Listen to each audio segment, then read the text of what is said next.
ሂዋን ሉሊትን አታልቅሽ እንዳታለቅሽ እኔ ሁሉም ነገር አስተካክልልሻለሁ ትላታለች። እናም አንቺ ጎበዝና ጠንካራ ሴት አይደለሽ እንዴ? ስለዚህ ሁሉን ነገር ማድረግና ማስተካከል ትችያለሽ። ለምንድን ነው የምታለቅሽው ስትላት፣ ምክንያቱም የሰራሁት ፋይል ሁሉ እንዳለ ጠፋ ትላታለች።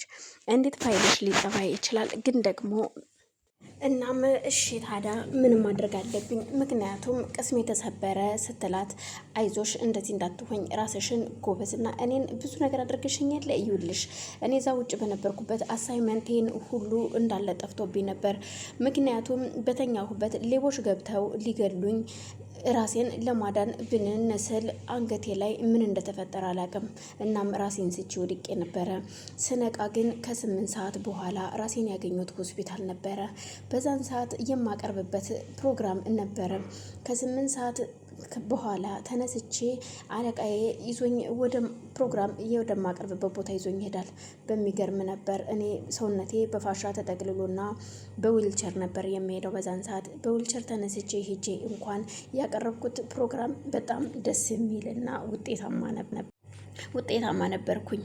ደስ የሚል ነበር። ያን ጊዜ ግን እንቅልፌን እንደተኛው በዛን ሰዓት አደጋው ሁሉ እንደተከሰተብኝ አልሄድም ብዬ ቀርቼ ቢሆን ኑሮ ሁሉ ነገር ይቀር ነበር። ስለዚህ አንቺ ከኮምፒውተር ላይ ፋይል ስለጠፋ ሳይሆን ከጭንቅላትሽ ውስጥ አለመጥፋቱን አስቢው እሺ። ስለዚህ ሁሉን ነገር ማድረግ ትችያለሽ፣ ምንም ነገር እንዳይሰማሽ ተነሽና ታቀርቢያለሽ ትላታለች። እንደዛ እችላለሁ ብለሽ ነው ስትላት፣ አዎ ትችያለሽ፣ ሁሉንም ነገር ማድረግ ትችያለሽ።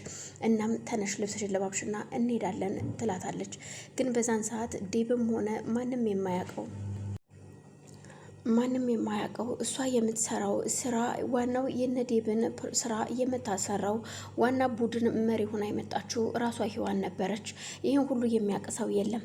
እናም ሉሊትም ደስ አላትና ዴብ ግን በጣም ተሰምቶ ስለነበር ሳሎን ቁጭ ብሎ ነበረ። ሚስቱ ሮዛም ነበረች።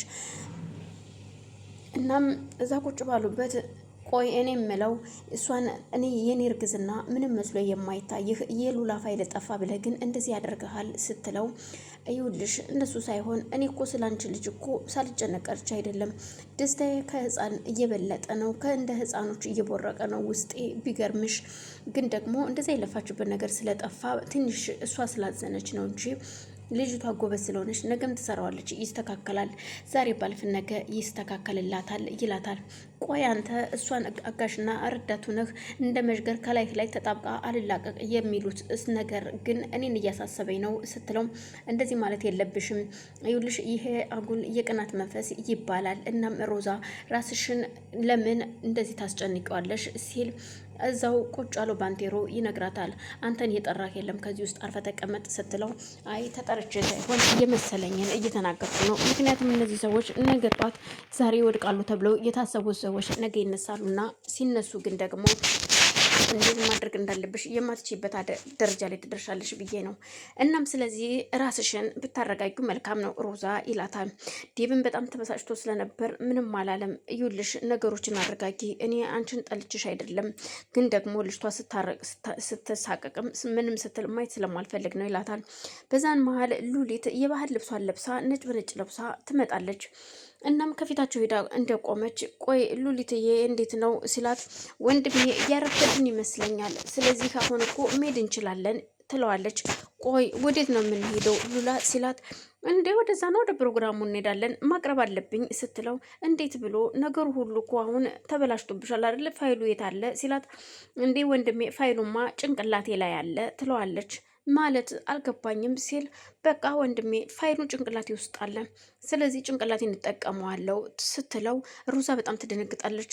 ቆይ ግን ሉሊት እንዴት ነው ነገሩ ስትል፣ አዎ ፋይሉ ጭንቅላቴ ውስጥ ስላለ ጠቀመዋለው፣ ምንም ችግር የለውም ስትል፣ በጣም ጥሩ ደስ ይለኛል ይልና ያለ ወንድሜ በል ተነስ ቶሎ በል እንሂድ ስትለው፣ ዴብም ኮምፒውተሩን ይይዝና እየሮጠ ይሄዳል።